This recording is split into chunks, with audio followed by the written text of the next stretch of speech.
तो पिछले चैप्टर में हमने देखा था कि टीचर सभी को सॉन्ग शॉ की पिछले लाइफ की फोटो दिखाते हैं, जिसे देखने के बाद सॉन्ग शॉ काफी हैरान रह जाता है और सोचता है कि कहीं मैं एक्सपोज ना हो जाऊं। पर उसकी एक दोस्त ने इसे पहचान लिया था और वो सॉन्ग शॉ से पूछती है कि तुम दोनों का तो नाम भी बिल्कुल सेम है और तुम दोनों एक दूसरे की तरह दिखाई देते हो। तो आज के चैप्टर की शुरुआत में सॉन्ग शॉ अपनी सफाई दे रहा होता है कि तभी एक उसका दूसरा दोस्त भी बोल पड़ता है कि तुम दोनों एक जैसे ही दिखाई देते हो। और वहाँ क्लास में लड़कियां तो उनकी पेंटिंग को देखकर काफी बड़ी फैन हो चुकी थी और टीचर रोते हुए उन्हें बताते हैं कि ये पेंटिंग प्यार की बहुत बड़ी निशानी है, क्योंकि एम्परर और एम्प्रेस ने एक दूसरे को देखते हुए इस पेंटिंग को बनाया था। और फिर हमें पास्ट का सीन दिखाया जाता है कि एम्परर हर एक छोटी बात पर अपनी जुनजू के पास मदद के लिए पहुंच जाता था और उन दोनों के बीच में काफी ज्यादा प्यार था। सॉन्ग शॉ उसे काफी अच्छे से समझता था और उसकी पॉलिटिक्स में कोई भी रुचि नहीं थी, पर तांग्यू चाहता था कि सॉन्ग शॉ उसकी इसमें मदद करे। अब यहाँ टीचर उन सभी को बताते हैं कि पहले के टाइम में राजा की कई सारी रानियां होती थी, पर केवल एक महारानी ही थी जो कि राजा की हर एक काम में मदद कर सकती थी। यहाँ सॉन्ग शॉ को इन सभी बातों को सुनकर काफी हैरानी हो रही थी, पर वो मन ही मन में काफी ज्यादा खुश भी था। फिर तभी एक लड़की उठकर टीचर को बताती है कि मेल एम्प्रेस होने का एक और फायदा भी था कि महाराज और महारानी हमेशा एक साथ सो सकते थे, क्योंकि एम्प्रेस को कभी भी मंथली क्रैम्प्स नहीं आते होंगे। उसकी बात को सुनकर पूरी क्लास हंसने लगती है और तांग्यू कहता है ये तो बिल्कुल झूठ है, और हम तांग्यू को देखते हैं जो कि सॉन्ग शॉ को टीज करने लगता है। अब अगले सीन में हम उन दोनों को उनके कमरे में देखते हैं, जहाँ तांग्यू सॉन्ग शॉ को एक डॉक्यूमेंट देता है। सॉन्ग शॉ से पूछता है कि आखिर ये क्या है, जिसमें तांग्यू कहता है ये तुम्हारी बॉडी को सेल करने का अग्रीमेंट है। वहाँ उस कॉन्ट्रैक्ट में तांग्यू ने काफी आड़े टेढ़े नियम डाले हुए थे। यहाँ सॉन्ग शॉ को उस अग्रीमेंट के टर्म्स तो बिल्कुल पसंद नहीं आते और वो कहता है ये क्या बकवास है कि जब हम बड़े हो जाएंगे तो हमें महीने में 3 बार साथ में रोमांस करना होगा। जहाँ तांग्यू तो और भी खुशी में उसे आगे का बता रहा होता है कि अगर तुमने कॉन्ट्रैक्ट को फॉलो नहीं किया तो नेक्स्ट महीने तुम्हें इसका दोगुना फॉलो करना होगा। इसके अलावा अगला रूल है कि जब भी तुम शावर ले रहे होगे तो तुम डोर को लॉक नहीं कर सकते, क्योंकि मैं जब चाहूँ मैं अंदर आ सकता हूँ। फिर सॉन्ग शॉ उससे एक नियम के बारे में पूछता है, जिसपे तांग्यू बताता है इसमें लिखा हुआ है कि बड़े होने के बाद तुम्हें मुझसे ही शादी करनी होगी। जिसके बाद फिर हम सॉन्ग शॉ को देखते हैं जो कि कहता है ये क्या बकवास है कि मुझे प्रेग्नेंट होना होगा, मैं मेल हूँ, आखिर मैं ऐसा कैसे कर सकता हूँ। जिसपे तांग्यू कहता है तुमने काफी पढ़ लिया, अब जल्दी से इसे साइन करो। अब सॉन्ग शॉ जैसे ही कॉन्ट्रैक्ट को देखता है वो पाता है कि तांग्यू ने उन दोनों के नाम पर साइन किया था। जब पे सॉन्ग शॉ कहता है कि क्या तुम्हें लगता है कि मैं फ्यूचर में इसे बैक ऑफ कर दूंगा। जब पे तांग्यू कहता है चुपचाप इसे साइन करो। यहाँ सॉन्ग शॉ तांग्यू की तरफ देखकर सोच रहा होता है कि इसके साथ अपनी 2 लाइफ्स बिताने के बाद मुझे समझ आ चुका है कि ये बस मुझे अपने साथ रखना चाहता है, उसमें किसी तरह की इनसिक्योरिटी है। और सॉन्ग शॉ भी सोचता है कि इस लाइफ में मैं अपनी फीलिंग से पीछा नहीं छुड़ाऊंगा, ना ही उनसे भागूंगा, बल्कि मैं तांग्यू को काफी ज्यादा प्यार करूंगा। ये सोचते हुए वो साइन कर देता है। अब अगले सीन में हम देखते हैं तांग्यू अपनी शर्ट उतारकर बिस्तर पे लेट जाता है और उसे वहाँ बुलाता है, जिसपे सॉन्ग शॉ कहता है कि तुम्हारा क्या मतलब है। जहाँ तांग्यू कहता है कि हमारे अग्रीमेंट में लिखा हुआ है कि तुम्हें मेरा मसाज करना होगा। जिसपे सॉन्ग शॉ काफी हैरान हो जाता है और कहता है मैं पहले ही तुम्हें वार्निंग दे दूं कि मुझे ये करना नहीं आता है। और फिर सॉन्ग शॉ के मन में एक इविल प्लान आ जाता है और वो कहता है कि मुझे ये करना बिल्कुल भी नहीं आता है, तो मुझे माफ कर देना अगर तुम्हारी कोई हड्डी वगैरह सरक गई तो। इसके बाद सॉन्ग शॉ तांग्यू की ऐसी मरम्मत लगाता है, ऐसी मरम्मत लगाता है कि तांग्यू बेचारा चीखता चिल्लाता रह जाता है। और फिर वो हाथ जोड़कर उसे कहता है कि मुझ पर रहम करो और थोड़ा आराम से करो। यहाँ सॉन्ग शॉ फिर उसे आराम से मसाज देने लगता है, पर वो तांग्यू की बॉडी को देखकर रेजिस्ट नहीं कर पा रहा होता है। वो काफी कोशिश कर रहा होता है पर वो उसे खुद को टच करने से रोक नहीं पा रहा होता है और तांग्यू भी फिर उसके पास जाने लगता है। फिर हम देखते हैं तांग्यू तुरंत ही उसे पकड़कर हग कर लेता है और वो दोनों साथ में लेटे हुए होते हैं। यहाँ सॉन्ग शॉ तो कुछ भी नहीं समझ पाता, पर तांग्यू तभी उसे कहता है कि अब तुम्हें मुझसे दूर जाना बिल्कुल भी अलाउड नहीं है। फिर वो दोनों पढ़ाई की बात करने लगते हैं, जहाँ तांग्यू सॉन्ग शॉ से पूछता है कि बहुत जल्दी हमें अपना मेजर चुनना होगा, तो तुमने कौन से सब्जेक्ट को चुना है। जिस पर सॉन्ग शॉ से बताता है कि वो ह्यूमैनिटिक्स लेगा क्योंकि उसकी साइंस बिल्कुल भी अच्छी नहीं है। यहाँ तांग्यू के मन में चल रहा होता है कि अगर ये दूसरी क्लास लेगा तो मुझसे दूर हो जाएगा, इसीलिए तांग्यू तुरंत ही उससे कहता है तब मैं भी ह्यूमैनिटिक्स लूंगा। जिसे सॉन्ग शॉ चिल्लाकर उसे कहता है कि तुम ऐसा बिल्कुल भी नहीं कर सकते, तुम एम्परर हो और तुम्हारी साइंस काफी ज्यादा अच्छी है, तो तुम्हें साइंस लेना चाहिए, तुम्हें अपने फ्यूचर के बारे में सोचना चाहिए। जिसपे तांग्यू कहता है मैं सोच रहा हूँ, इसीलिए तो मैं ह्यूमैनिटिक्स लेना चाहता हूँ। जहाँ सॉन्ग शॉ कहता है कि नहीं, तुम ह्यूमैनिटीज़ नहीं ले सकते क्योंकि तुम्हें फ्यूचर में अपनी कंपनी को सँभालना है। अगर तुम इस तरह से ह्यूमैनिटीज़ लोगे तो तुम बिज़नेस की पढ़ाई नहीं कर पाओगे। इस तरह तो तुम्हारी फैमिली बर्बाद हो जाएगी, तो तुम्हें शांति से अभी साइंस लेने के बारे में सोचना चाहिए। और वो तुरंत ही नाराज़ हो जाता है तांग्यू से। यहाँ तांग्यू सोच रहा होता है कि क्या अभी मुझे डाँट पड़ रही है एम्प्रेस से? और फिर तांग्यू सोचने लगता है कि मैं अपनी वाइफ़ के आगे तो जीत नहीं सकता, इसलिए वो तुरंत ही कहता है अच्छा मैं समझ गया, मैं साइंस ही ले लूँगा। जिस पर सोंगशा तो तुरंत ही मुड़कर सो जाता है और कहता है कि नहीं तुम बिल्कुल भी नहीं समझते हो। फिर तांग्यू उसे तुरंत ही हग कर लेता है और कहता है अच्छा ठीक है मैं साइंस ले लूँगा। यहाँ सोंगशा एकदम शांत हो जाता है, पर तांग्यू उससे कहता है कि अगर मैं साइंस लेता हूँ तो तुम मुझे फॉरेन कंट्री जाकर पढ़ाई करनी होगी एंड तुम्हें मुझे प्रॉमिस करना होगा कि तुम भी मेरे साथ चलोगे। यहाँ सोंगशा सोच रहा होता है कि फॉरेन कंट्री,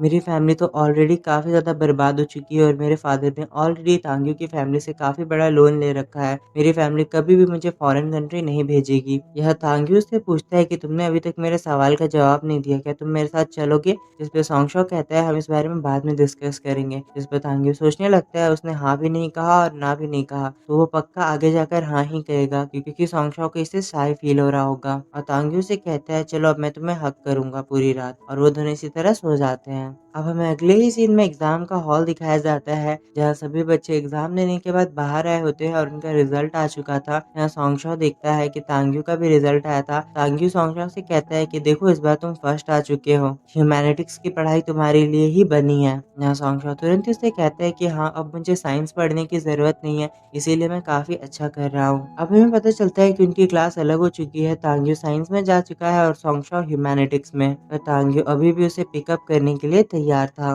इसके बाद फिर हम सोंगशा को देखते हैं जो कि अपनी नई क्लास में जाता है और खुद को इंट्रोड्यूस करता है, जहाँ उसे देखने के बाद तो सभी लड़कियां पागल हो जाती है और कहती है कि हमारा पुडिंग प्रिंस वो तो यहाँ आ गया, वो तो काफी ज्यादा हैंडसम है। और सोंगशा सोचने ही लगता है कि मुझे लगा ही था ऐसा कुछ होगा। अब अगले सीन में हम देखते हैं कि सोंगशा के साथ बैठने के लिए क्लास की लड़कियों में मारामारी हो रही थी, तभी हमारा जेलस तांग्यू भी वहाँ पर पहुंच जाता है और सोंगशा को अपने साथ चलने को कहता है। इसके बाद फिर हम अगले सीन में सोंगशा को देखते हैं जो कि तांग्यू के साथ जा रहा होता है और वो तांग्यू को बताता है कि वो पेंटिंग कंपटीशन में भाग लेने वाला है क्योंकि उसके दादाजी ने ऐसा कहा है। जिस पे तांग्यू उससे कहता है पर ऐसा तुम क्यों कर रहे हो? जिस पे सोंगशा उसे बताता है कि इससे कॉलेज एडमिशन में मदद होगी। तो तांग्यू कहता है पर तुम तो मेरे साथ विदेश जाने वाले थे। यहाँ सोंगशा सोचने लगता है कि मैं उसे बता नहीं पाया कि मेरी फैमिली कभी भी मुझे फॉरेन कंट्री नहीं भेजेगी क्योंकि हम लोग काफी ज्यादा पुअर हो चुके हैं और मैं हर बात के लिए तांग्यू पे तो रिलाय कर नहीं सकता। अगर मैं इसे बताता हूँ तो वो मेरी मदद करने की कोशिश करेगा जो मैं नहीं चाहता हूँ। यहाँ सोंगशा कहता है कि बस मेरे ग्रैंडपा चाहते हैं इसलिए मैं ऐसा कर रहा हूँ और उन्होंने इसके लिए पहले से ही साइन अप कर दिया है, और वैसे भी तांग्यू मैं हमेशा तुम्हारे ऊपर रिलाय करना नहीं चाहता हूँ। जिससे जो तांग्यू होता है वो काफी हैरान हो जाता है। जिसके बाद फिर अगले सीन में हम तांग्यू को उसके घर में उसके भाई के साथ देखते हैं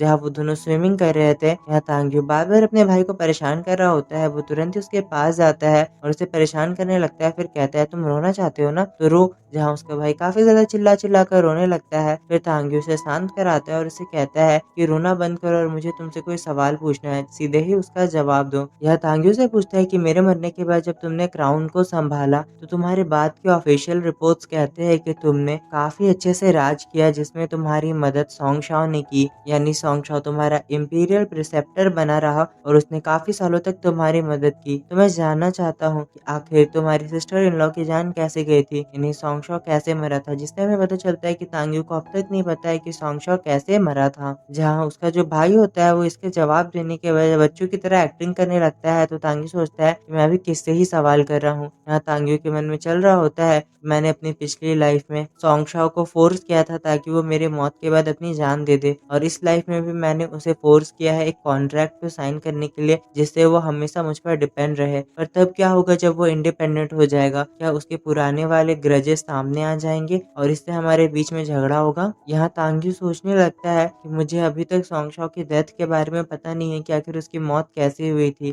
पर ये बात मैं काफी अच्छे से जानता हूँ कि जो कि पुरानी किताबों में लिखा है और सोंगशा ने मुझे बताया है वो सब बिल्कुल भी सच नहीं है, सच उससे भी ज्यादा खतरनाक है। जहाँ फिर हम तांग्यू के भाई को देखते हैं जो कि एक बार फिर से चिल्ला चिल्ला कर रोने लगता है। अब अगले सीन में हमें सोंगशा के पेंटिंग कंपटीशन के बाद का सीन दिखाया जाता है और उसकी छुट्टियां भी खत्म होने वाली थी। सोंगशा इसी बारे में सोच रहा होता है तभी उसे कुछ बच्चे नजर आते हैं जो कि प्रोटेस्ट कर रहे थे, जिनसे बात करने के बाद सोंगशा को पता चलता है कि वो लोग स्कूल के खिलाफ प्रोटेस्ट कर रहे हैं क्योंकि स्कूल उन पर काफी प्रेशर बना रहा है, जिसमें उनकी मदद स्कूल प्रेसिडेंट तांग्यू भी कर रहा है। यहाँ सोंगशा तांग्यू को देखकर सोच रहा होता है कि इन छुट्टियों में उसने एक बार भी मुझसे कांटेक्ट नहीं किया, शायद वो मुझसे अब तक नाराज है। जिसके बाद फिर हम देखते हैं कि इनका प्रोटेस्ट रंग लाता है और बच्चों की क्लासेस के टाइम को कम कर दिया जाता है। सभी लोग काफी ज्यादा खुश हो जाते हैं और तांग्यू को बधाई देने लगते हैं क्योंकि ये सब क्लास प्रेसिडेंट की वजह से ही हुआ था।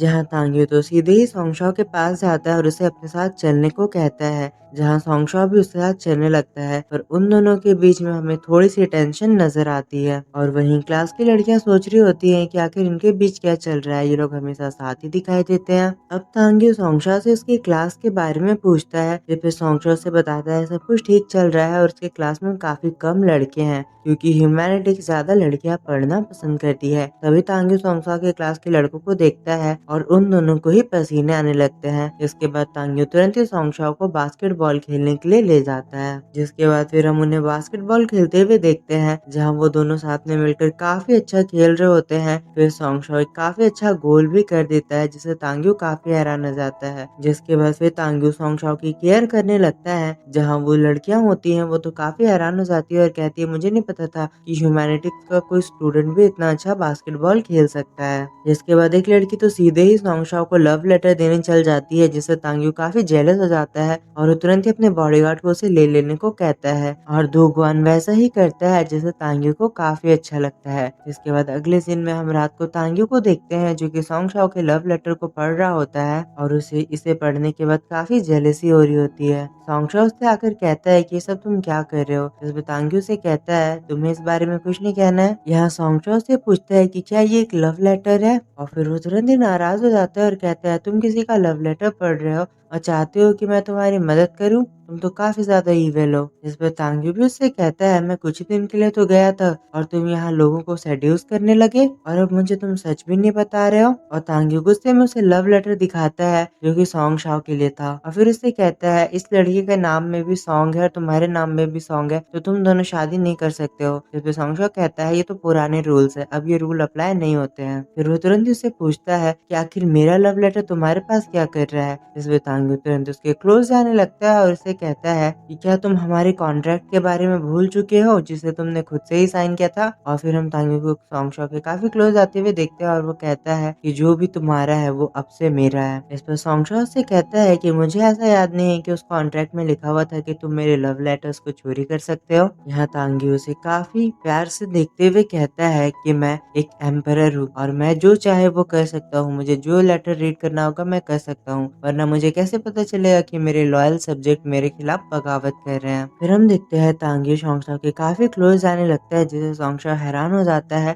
और तांग्यू से कहता है कि तुम्हें मुझसे वादा करना होगा कि अब तुम किसी लड़की के क्लोज नहीं जाओगे और न ही किसी लड़के के क्लोज जाओगे। जहाँ सोंगशा भी तुरंत ही से ये बात प्रॉमिस कर देता है और तांग्यू से कहता है तुम तो काफी प्यारे हो और फिर हमें उनका लवी डवी मोमेंट दिखाया जाता है और वो दोनों इसी तरह एक दूसरे को हक करते हुए सो जाते हैं। अब अगला सीन हमें सीधे ही मॉर्निंग का दिखाया जाता है, जहाँ तांग्यू से पहले सोंगशा उठ गया था और वो तांग्यू की खूबसूरती को निहार रहा होता है और तभी उसे रियलाइज होता है कि वो स्कूल के लिए लेट हो चुका है और वो तुरंत ही वहाँ से भागने लगता है। अब अगला सीन हम क्लास का देखते हैं, जहाँ तांग्यू सोंगशा को बुलाने के लिए आया होता है और सोंगशा तांग्यू को बताता है कि ड्राइंग कंपटीशन में उसे फर्स्ट प्राइज मिला है और साथ ही उसे स्कॉलरशिप भी मिली है। इस पर तांग्यू भी उसे बताता है कि मुझे भी स्कॉलरशिप मिली है। इससे तो सोंगशा काफी ज्यादा खुश हो जाता है और कहता है चलो हमें इसे सेलिब्रेट करना चाहिए और तांग्यू भी एक ट्रिप को प्लान करता है। और अगला सीन सीधे ही ट्रिप का स्टार्ट होता है, जहाँ हम उन दोनों को बीच का मजा उठाते हुए देखते हैं। सोंगशा से कहता है मुझे नहीं पता था कि तुम्हारे पास बीच के पास भी इतना अच्छा विला है। अब तांग्यू सोंगशा को बताता है कि अगले ही महीने एक एग्जाम होने वाला है, जिसे देने के बाद वो दोनों अमेरिकन यूनिवर्सिटी में एडमिशन ले पाएंगे और वो सोंगशा से कहता है कि मुझे तुम पर यकीन है कि तुम उसे आराम से कर लोगे। जिसकी बात को सुनकर सोंगशा काफी सैड हो जाता है। फिर वो तांग्यू को बताता है कि मुझे नहीं लगता कि मैं तुम्हारे साथ अब्रॉड जा पाऊंगा, जिससे तांग्यू काफी हैरान हो जाता है। और फिर शोंगशाओ तांग्यू को बता देता है कि वो अब्रॉड जाने के बजाय चाइना में ही रहकर किसी यूनिवर्सिटी में एडमिशन लेगा। जिस पे तांग्यू तुरंत ही उससे पूछता है, तब मेरा क्या होगा, आखिर मैं तुम्हारे बिना कैसे रहूंगा, जिसका जवाब शोंगशाओ के पास नहीं था। इसीलिए तांग्यू नाराज होकर वहाँ से निकल जाता है और शोंगशाओ से रोकने की कोशिश भी नहीं करता। और हम देखते हैं कि इसी तरह इन दोनों के बीच में दूरियां आना स्टार्ट हो चुकी थी।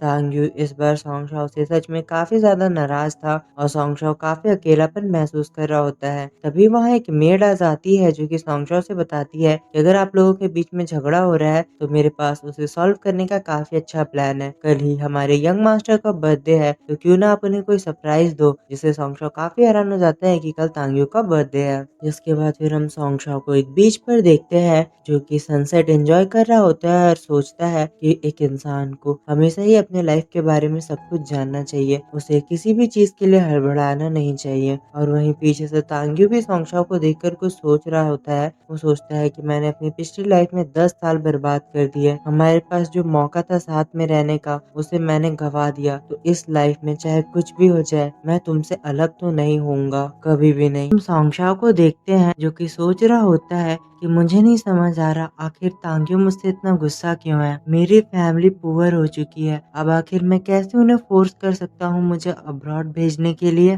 मैं अपनी खुशी के लिए अपने फादर को बर्बाद होते नहीं देख सकता। और फिर शोंगशाओ सोचता है, और हमेशा की तरह तांग्यू कभी भी मेरी बात नहीं सुनता और हमेशा ही ऑर्डर चलाता रहता है। और फिर शोंगशाओ एक सर्वेंट से उसे दूसरे रूम में शिफ्ट करने को कह देता है। अब अगले सीन में हम उस सर्वेंट को देखते हैं जो कि यही बात तांग्यू को आकर बताती है कि शोंगशाओ गेस्ट रूम में जाना चाहता है। इस पर तांग्यू से कहता है कि वो जैसा करना चाहता है वैसा कर दो। फिर अगले सीन में हमें रात का सीन दिखाया जाता है। शोंगशाओ गेस्ट रूम में होता है, तभी तांग्यू वहाँ पर आ धमकता है। फिर शोंगशाओ को तुरंत ही अपने साथ खींचकर ले जाने लगता है। जहाँ शोंगशाओ उसे रुकने को कह रहा होता है तो तांग्यू तुरंत ही उसे अपने कंधे पे उठा लेता है और उसे स्मैक करते हुए कहता है कि अब तुम्हें अच्छे से बिहेव करना होगा। जिससे शोंगशाओ बेचारा काफी ब्लश करने लगता है और तांग्यू तुरंत ही उसे लाकर अपने बिस्तर पर पटक देता है और उससे कहता है कि अब मैं तुम्हारा कोई भी ड्रामा नहीं देखूंगा, तुम मुझसे अलग होना चाहते हो, सोचना भी मत। फिर शोंगशाओ कहता है, महाराज अभी आपको शांत हो जाना चाहिए।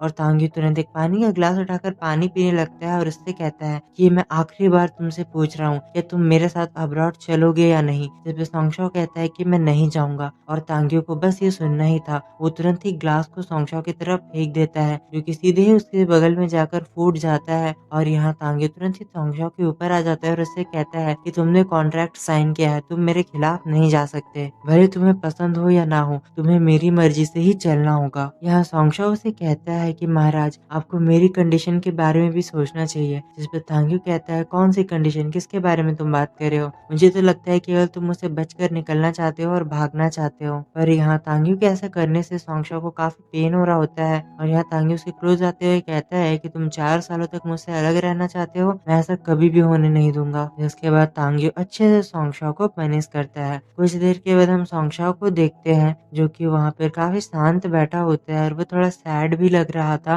तभी तांग्यू उससे कहता है कि मैं काफी गुस्से में आ गया था, मुझे माफ कर देना। यहाँ शोंगशाओ सोच रहा होता है कि अपनी पिछली लाइफ में मैं कभी भी तुम्हारे खिलाफ नहीं जा पाया क्योंकि मैं तुम्हारा मिनिस्टर था, पर इस बार मैं कोई भी हमारे बीच गलतफहमी नहीं रहने दूंगा। और वो तांग्यू से कहता है कि जब मुझे स्कॉलरशिप मिल जाएगी या स्टूडेंट एक्सचेंज प्रोग्राम मिल जाएगा तो मैं तुम्हारे पास आ जाऊंगा, बस मुझे एक रास्ता ढूंढना है तुम्हारे पास आने का। जहाँ तांग्यू उससे पूछता है, ये तुम क्या घुमा फिरा कर बातें कर रहे हो, अगर तुम अमेरिका आना ही चाहते हो मेरे साथ तो मेरे साथ ही चलो। जहाँ शोंगशाओ काफी सैड होते हुए कहता है कि मेरी फैमिली ऑलरेडी बर्बाद होने वाली है, वो मुझे अब्रॉड भेज नहीं सकते हैं। यहाँ तांग्यू उससे कहता है कि बस इतनी सी बात के लिए तुम मुझे मना कर रहे हो। यहाँ तांग्यू हंसते हुए कहता है, लगता है अब मुझे तुम्हें काफी अच्छे से सिखाना होगा। शोंगशाओ पूछता है क्या, जिस पे तांग्यू कहता है, जो मेरा है वो तुम्हारा है और जो तुम्हारा है वो मेरा है। और फिर हम उन दोनों को बिना कपड़ों के बेड पर देखते हैं। शोंगशाओ पूछता है कि महाराज क्या इस सीख को लेने के लिए बिना कपड़ों के होना जरूरी है।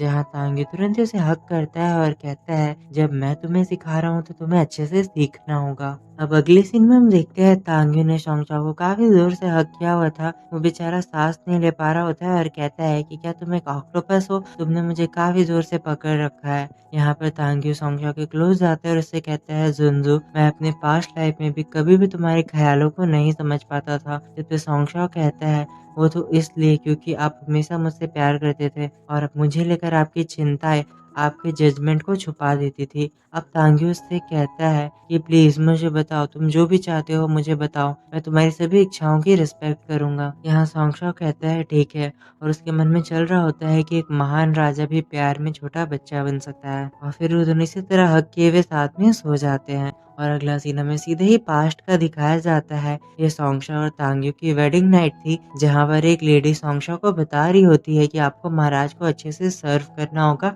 और वो कहती है कि इससे आपको पेन होगा पर आपको उसे बर्दाश्त करना होगा। यहाँ सोंगशा के मन में चल रहा होता है कि ये कहना जितना आसान है करना उतना ही मुश्किल। अगर तुम्हें लगता है कि ये इतना ही अच्छा है तो तुम खुद क्यों नहीं कर लेती हो। इसके बाद वो वहाँ से चली जाती है और तांग्यू वहाँ पर आ जाता है, और हम देखते हैं तांग्यू सोंगशा से पूछता है कि क्या तुम डरे हुए हो। इस पे सोंगशा कहता है कि ये हमारी वेडिंग नाइट है, आखिर मैं क्यों डरा हुआ होऊंगा। अब यहाँ तांग्यू उसके ऊपर आ जाता है और कहता है तो आज से तुम मेरे मिनिस्टर नहीं हो बल्कि मेरी वाइफ हो, इस बात को याद रखना। और फिर वो दोनों मेकआउट करने लगते हैं और हम देखते हैं अचानक से सोंगशा अपने सपने से जाग जाता है और बेचारा काफी घबराया हुआ होता है। यहाँ तांग्यू उससे पूछता है कि मुझे तुम्हारे चेहरे को देखकर लग रहा है कि कोई तुम्हें मासूम सा सपना तो नहीं आया होगा। और बेचारा सोंगशा शर्माने लगता है। यह तांग्यू से कहता है कि तुम्हें अपने पास देखकर मुझे अपने बर्थडे का सबसे अच्छा गिफ्ट मिल चुका है। यहाँ तांग्यू से कहता है तो अब चलो, जबकि मैं उस एज का हो चुका हूँ तुम्हें मेरी मदद करनी होगी और डरने की जरूरत नहीं है, मैं ज्यादा कुछ नहीं करूँगा। यहाँ फिर तांग्यू सोंगशा को उनके पास्ट की कुछ रोमांटिक बातें याद करा रहा होता है, जहाँ सोंगशा कहता है मुझे वो याद नहीं है, पर तांग्यू से बाइट करते हुए कहता है कि मुझे काफी अच्छे से पता है कि तुम्हें वो याद है। और हम देखते हैं कि दोगवन वहाँ दरवाजे पर ही खड़ा था उन्हें बुलाने के लिए, पर जैसे ही उसे ये आवाज आती है वो बेचारा शर्मा कर वहाँ से चला जाता है। और यहाँ सर्वेंट उन्हें बुलाने को कहती है, पर दोगवन कहता है कि वो दोनों काफी बिजी हैं। अब अगले सीन में हम सोंगशा को बीच के ऊपर देखते हैं और तांग्यू वहाँ पर सैंड कासल बना रहा होता है, जहाँ सोंगशा पूछता है कि तुम क्या कर रहे हो। इस पे तांग्यू उससे कहता है कि देखो ना, मुझे यहाँ पर खजाना मिला है, क्या तुम उस खजाने को देखना चाहोगे। इस पे सोंगशा भी तुरंत ही वहाँ पर आ जाता है और कहता है कौन सा खजाना। जहाँ तांग्यू उसके हाथ को पकड़ लेता है और कहता है कि मुझे उस खजाने को पकड़ना होगा वरना वो तुरंत ही यहाँ से भाग जाएगा। और हम देखते हैं सोंगशा को जैसे ही रियलाइज होता है वो काफी हैरान हो जाता है और तांग्यू उसके हाथ को पकड़कर कहता है क्या तुम इस खजाने को देख सकते हो, ये मेरे लिए सबसे खास खजाना है। और सोंगशा कहता है कि तुम तो एक छोटे बच्चे हो। जहाँ तांग्यू तुरंत ही सोंगशा को अपने गोद में उठा लेता है और कहता है अपने प्यार करने वालों के लिए तो मैं कुछ भी बनने को तैयार हूँ और मैं तुम्हारे सामने हमेशा ही ऐसा चाइल्डिश बना रहूंगा।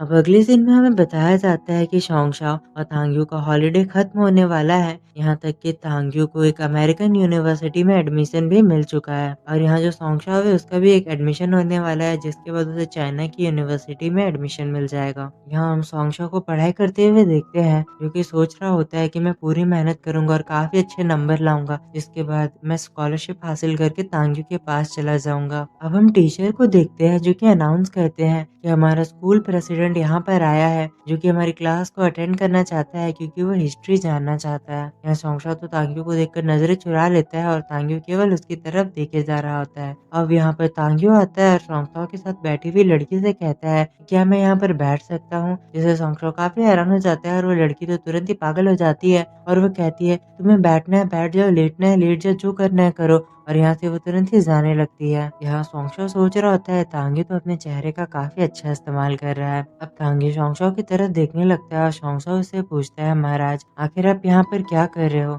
इस पे तांग्यू उससे बताता है कि मेरी वाइफ यहाँ पे क्लास कर रही थी और मैं तुम्हारे बिना रह नहीं पा रहा था, इसलिए मैं यहाँ आ गया। जिसके बाद एंट्रेंस एग्जाम का दिन आ जाता है। सभी स्टूडेंट एग्जाम दे रहे होते हैं और उनके पेरेंट्स बाहर उनका इंतजार कर रहे थे। यहाँ उन्हीं सभी पेरेंट्स के बीच तांग्यू भी था, जहाँ वो सभी लोग बात कर रहे होते हैं कि ये बच्चा पेरेंट्स तो नहीं लग रहा है। तभी एक आदमी उससे पूछ भी लेता है कि आखिर तुम यहाँ किसके लिए आए हो। जिस पे तांग्यू उसे बताता है कि मैं यहाँ अपने बच्चे के लिए नहीं बल्कि अपनी वाइफ के लिए आया हूँ। और तांग्यू के चेहरे पर एक स्माइल आ जाती है। इसके बाद अगला सीन हमें दिखाया जाता है उनका एग्जाम खत्म हो चुका होता है, सभी लोग बाहर आ जाते हैं और सोंगशा जैसे ही बाहर आता है उसे तांग्यू दिखाई पड़ता है। सोंगशा तुरंत ही जाकर तांग्यू को हक कर लेता है और कहता है क्या तुम मेरा इंतजार कर रहे थे। फिर तांग्यू से कहता है कि मैं तुम्हारे लिए हमेशा ही यहाँ पर रहूंगा, चलो अब चलकर कुछ खाते हैं, तुम थक गए होगे। फिर वो दोनों वहाँ से जा रहे होते हैं, तभी एक आदमी अपनी बेटी से पूछता है कि आखिर वो दोनों यहाँ पर क्या कर रहे हैं। उस लड़की ने तो कहा था कि वो अपनी वाइफ का इंतज़ार कर रहा है। इस पे वो लड़की तो काफ़ी ज़्यादा खुश होते हुए कहती है कि आपको दिखाई नहीं दे रही है उसकी वाइफ वहाँ पे? सोंगशा उनके साथ ही तो खड़ा हुआ है। जिस पर उसके फादर उसे मारते हुए कहते हैं, वो दोनों तो लड़के हैं, आखिर उनके बीच ऐसा कैसे हो सकता है? जिस पर वो लड़की अपने डैड से कहती है, तो इसमें क्या गलत है? दोनों लड़के हैं तो क्या हुआ? दोनों काफ़ी ज़्यादा अमीर है, दोनों काफ़ी ज़्यादा हैंडसम है और दोनों पढ़ाई में भी काफ़ी अच्छे हैं। क्या आपको पता है उनमें से एक हमारा स्टेट का चैंपियन है और दूसरा हमारे स्कूल का टॉपर। जिस पर उसके डैड उससे कहते हैं, अच्छा तो वो दोनों इतने अच्छे हैं। तभी मैं सोचूं मेरी बेटी को कोई बॉयफ्रेंड क्यों नहीं मिल रहा है, क्योंकि सारे लड़के तो यही कर रहे हैं। अब अगले सीन में हम सोंगशा को देखते हैं जो कि अपने घर पर अपने रिजल्ट का इंतजार कर रहा था। तभी उसके फादर भी वहाँ आ जाते हैं और उससे इसी बारे में पूछने लगते हैं और उससे माफी मांगते हैं कि वो काफी ज्यादा बिजी थे। इस पे सोंगशा कहता है कि मैं ठीक हूँ, बस मैं अपना एग्जाम फॉर्म वगैरह देख रहा हूँ। वैसे तो मैं जिस यूनिवर्सिटी में जाना चाहता हूँ उसमें मेरे एक्सेप्ट होने के चांसेस काफी कम है, पर हो सकता है शायद मैं वहाँ पर एक्सेप्ट हो जाऊँ।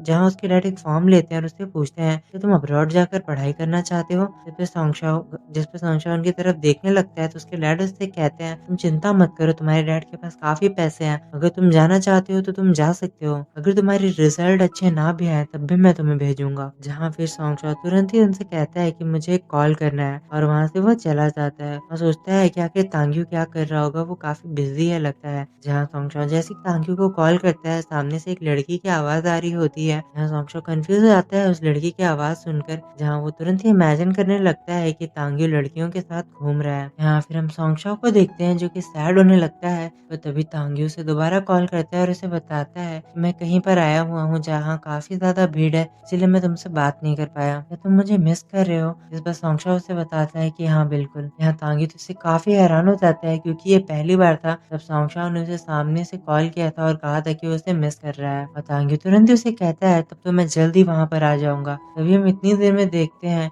अचानक से एक पानी का ग्लास गिर जाता है जिससे सोंगशा काफी कंफ्यूज हो जाता है और हम देखते हैं कि सोंगशा के डैड काफी घबराए हुए थे। तो तभी उसके डैड उसकी तरफ देखते हैं और कहते हैं कि तुमने अपने रिजल्ट को चेक किया? इस पे सोंगशा बताता है अभी तक तो नहीं। उसके फादर उसके पास आते हैं और उसे तुरंत ही पकड़ कर कहते हैं बेटे, वो तुरंत ही उसे पकड़ कर कहते हैं मेरे बच्चे तुमने पूरे कॉलेज में टॉप किया है। और फिर वो तुरंत ही सभी लोगों को इन्वाइट करने को कहते हैं और कहते हैं अब हम एक काफी बड़ी पार्टी करेंगे। और अब हमें अगले ही सीन में एक बड़ी सी पार्टी दिखाई जाती है जो कि सोंगशा के लिए रखी गई थी। यहाँ पर सभी लोग सोंगशा के बारे में ही बात कर रहे होते हैं और वो सभी लोग सोंगशा से कोई ना कोई रिश्ता बनाने की कोशिश कर रहे थे। तभी वहाँ उसके स्टेप मदर मिंग्यान और उसकी बेटी भी आ जाती है और वो लोग भी सोंगशा को कॉन्ग्रेचुलेट करने वाले थे। पर तभी हम देखते हैं वहाँ सोंगशा के डैड आ जाते हैं जो कि तुरंत ही उसे रोक लेते हैं और सोंगशा को वहाँ से ले जाने लगते हैं, जिससे मिंग्यान काफी हैरान होकर उसकी तरफ देखने लगती है और सभी लोग मिंग्यान के बारे में बात बनाने लगते हैं और कहते हैं फाइनली चेयरमैन सॉन्ग को अकल तो आई। और सोंगशा तो केवल तांग्यू का ही इंतजार कर रहा होता है। यहाँ चेयरमैन सॉन्ग अपने बेटे से पूछते हैं कि आखिर तुम इतने खोए हुए क्यों लग रहे हो?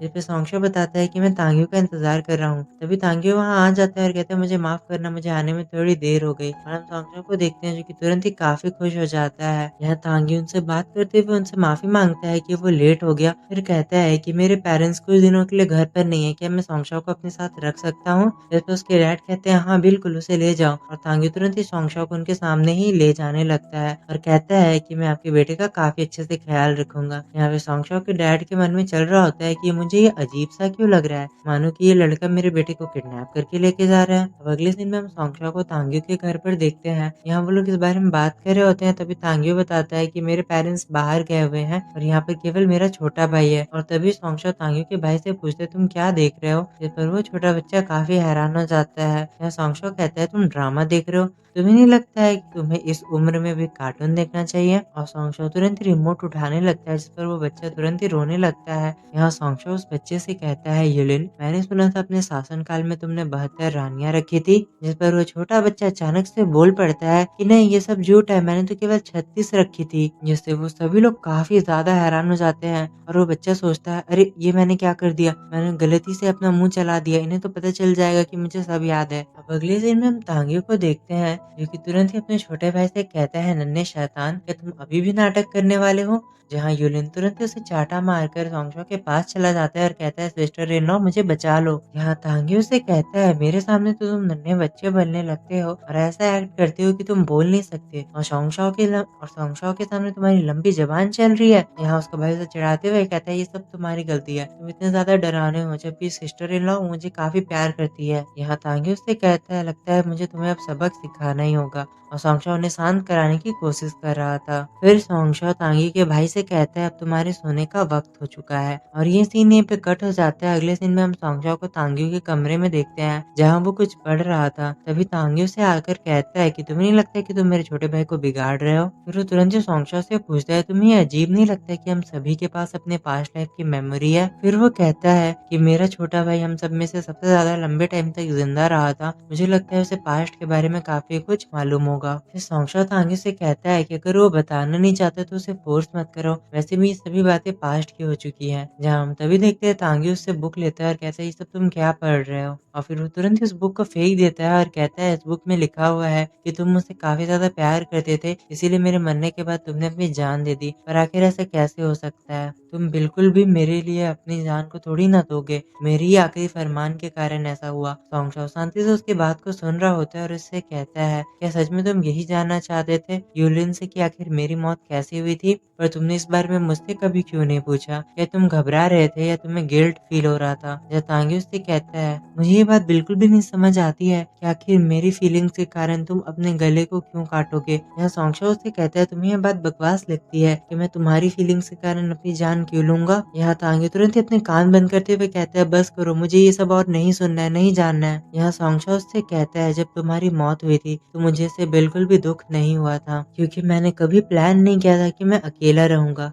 जिस पे तांग्यू काफी हैरान होकर उससे पूछता है ये तुम क्या कह रहे हो। फिर सोंगशो से कहता है कि मैं तुम्हें पसंद नहीं करता था और फिर वो तुरंत ही उससे कहता है क्योंकि मैं तुमसे प्यार करता था, मैं तुमसे इतना प्यार करता था कि मैं चाहता था कि मैं हमेशा तुम्हारे साथ रहूं, इसीलिए मैं तुम्हारे साथ आ गया। यहाँ तांग्यू को उसकी बातों का बिल्कुल भी यकीन नहीं हो रहा होता है और वो कहता है ये पॉसिबल नहीं है। उसकी आंखों में आंसू आने लगते हैं और हम सोंगशो को भी काफी इमोशनल देखते हैं और वो कहता है तुम्हारी आखिरी फरमान के कारण मैंने अपनी जान नहीं ली थी, बल्कि इसलिए क्योंकि मैं तुम्हारे बिना अकेला नहीं रह सकता था। यहाँ तांग्यू काफी खुश हो जाता है और कहता है जुनसु प्लीज दोबारा कहो, मैं वो फिर से सुनना चाहता हूँ। जिसपे सोंगशो कहता है मैंने एक ही बार कहा ना, अब मैं दोबारा नहीं कहूंगा। और फिर तांग्यू उसे गले लगा लेता है और कहता है मैंने सुन लिया और अब मैं ये कभी नहीं भूलूंगा। और फिर वो स्माइल करते हुए कहता है कि मुझे जानकर काफी खुशी हो रही है कि तुम भी मुझे पसंद करते हो। और सोंगशो सोचता है मैंने कभी नहीं सोचा था कि एक महाराज भी बच्चों की तरह बिहेव कर सकता है। अब तांग्यू से कहता है कि अगर तुम मुझे उस समय पसंद करते थे तब तुम्हें मेरा तुम्हारे पास आना पसंद क्यों नहीं था। यहाँ सोंगशो नजरें चुराते हुए एक बहाना दे रहा होता है, पर तांग्यू तुरंत ही ऊपर आ जाता है और कहता है जल्दी बताओ। यहाँ सोंगशो कहता है क्योंकि इससे काफी ज्यादा पेन होता था।